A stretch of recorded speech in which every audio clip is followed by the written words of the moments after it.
Déjà, je suis complètement éberlué par la capacité de Zverev à être revenu aussi vite à ce niveau-là. Je m'y attendais pas. Je me souviens de son premier tour à l'Open d'Australie, qui était Christophe, quand il joue plus de 4 heures contre Varillas, justement, le Péruvien qui était déjà là. Et je m'étais dit, mais c'est pas possible. Comment il peut avoir cette capacité à revenir? C'est un gars qui fait 2 mètres, hein, qui est très, on va dire, longiligne, pas très lourd, mais enfin, quand même, il y a des appuis, donc on a un petit peu peur pour lui. D'ailleurs, il avait glissé ici sur cette terre battue parce qu'il va faire une 3e session de nuit, lui, hein. Je ne sais pas si c'est lui qui les demande, j'en sais rien, mais bon, apparemment, il est habitué aux sessions de nuit ici à Roland-Garros. Et il l'avait dit, là, arrêtez d'arroser, quoi. Enfin, on est en session de nuit, ça n'a rien à voir avec les sessions de jour. Donc ça glisse. Et il a reglissé au même endroit où il s'était arraché la cheville, je crois que c'était hier soir, contre Tiafoe, un match dingue. Donc oui, on a envie de se dire que Zverev est capable de revenir à son meilleur niveau. Enfin, son meilleur niveau, ça veut dire quoi? C'est un joueur qui a été numéro 2 mondial. Il y a un an, il chassait la place de numéro 1 mondial. Il était numéro 2 mondial à Roland-Garros. Mais moi, ce qui me fait peur, c'est pas son tennis qui me fait peur, c'est pas son physique. C'est sa capacité mentale à appréhender ce genre d'événement. Je me souviendrai toujours de sa finale, sa seule finale en Grand Chelem à l'US Open, la fameuse après le Covid contre Dominic Thiem, où il mène 2-7-0, où normalement il doit gagner ce match et qu'il n'y arrive pas. Il était complètement paralysé. Je crois. Oui, il a eu balle de match dans le, il a balle de dans le match super tie-break. au 5e, ouais. Et tu te dis, et il perd les 2 derniers points. Je ne sais pas si Zverev a cette capacité mentale à passer tous ces échelons. Non, Merci, Benoît Mélin. je vais rester sur la demi-finale 2011 de Roland-Garros entre Roger Federer et Novak Djokovic, à une époque où Novak Djokovic était sur une série de 43 victoires consécutives. Il avait gagné l'Open d'Australie, il avait gagné la fameuse Coupe Davis contre la France juste avant. Il était injouable, il gagnait tout. Il avait mis des doudounes à Nadal à Rome en 2-7. Il n'avait pas perdu un set contre Nadal avant d'arriver à Roland-Garros. Il avait battu 3 fois déjà Federer depuis le début de la saison. Et on ne voyait pas comment Federer allait réussir à battre Novak Djokovic sur cette demi-finale. Et ce match, je crois qu'on l'avait commenté ensemble d'ailleurs, je me demande avec Cédric. Et c'était complètement fou. Le niveau de jeu, c'était fou. Et Federer, pour moi, a peut-être joué le plus grand match de toute sa vie sur terre battue à Roland-Garros ce jour-là.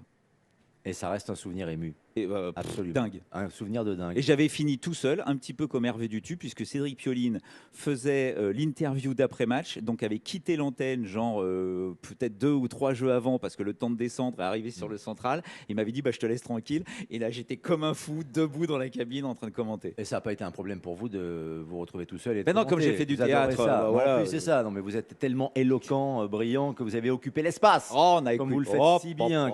C'est pas encore une certitude. C'est-à-dire demain, ils vont effectivement voir s'ils ont tous les éléments en main, ce qui n'est pas exclu. Parce qu'après tout, on a vu ce qui s'est passé. Ouais. On a oui, par rapport à un problème comme Lyon-Marseille, où il faut enquêter qui a lancé la bouteille, pourquoi, comment, qu'est-ce qui s'est passé au niveau c'est clair, sécurité, etc. Là, l'histoire est beaucoup plus simple. En plus, le supporter a avoué, enfin le groupe de supporters a avoué. Ils sont 4 mises en examen. Ouais, bon, tout est clair. On sait que c'est des supporters bordelais. On sait qui est coupable. On sait qu'il y a évidemment une faille côté l'organisation de Bordeaux. C'est le moins que l'on puisse dire. Donc, tout ça, on le sait. Ce qu'on ne sait pas, c'est les arguments que Bordeaux va mettre sur la table et qui peuvent effectivement, c'est une thèse, effectivement, faire que la commission de discipline ne décide pas demain, mais en instruction, une instruction très courte, hein, parce qu'ils ne peuvent pas se permettre d'attendre. Le championnat est fini. Et là, surtout s'ils envisagent de faire rejouer le match. On le rejoue quand? Par exemple, on peut pas le rejouer. On va pas le rejouer dans un mois. Ils sont tous en vacances. Ils seront plus au club ou plus près. Enfin, ils sont déjà en vacances. Hein. Oui.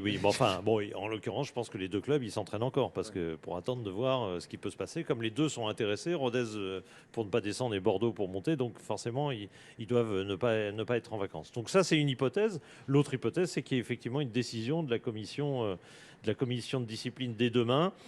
Si tous les éléments sont réunis, ils peuvent aussi décider, et ça peut être, Grégory l'a dit, il y a en gros, les 2 hypothèses favorites condamneraient Bordeaux, ne laisseraient aucune chance à Bordeaux. Par contre, c'est vrai que si le match est à rejouer, là, c'est Rodez qui devient la principale victime, entre guillemets, c'est-à-dire qui va devoir gagner ce match pour éviter que. Mais ça va embarrasser tout le monde. Mais Si Bordeaux jamais- n'aura plus rien à jouer. Et Bordeaux n'aura plus que jouer serait à 4 points, parce donc. qu'ils auraient un point de Voilà. pénalité. Ça embarrassera tout le monde si on devait rejouer le match et d'un point de vue éthique, ce serait Non, mais alors d'autant que, totalement juste un petit ridicule. truc, oui, parce que Très rapidement, très parce qu'on n'a rapide, plus le temps. les 2 dernières journées de championnat doivent se jouer simultanément. Ceux qui posent problème, si on rejoue un match une semaine après ou 5 jours après, puisque tu es en connaissance de cause, tu sais ce que tu dois faire pour passer. Il n'y a Je me dois de vous aucune dire. bonne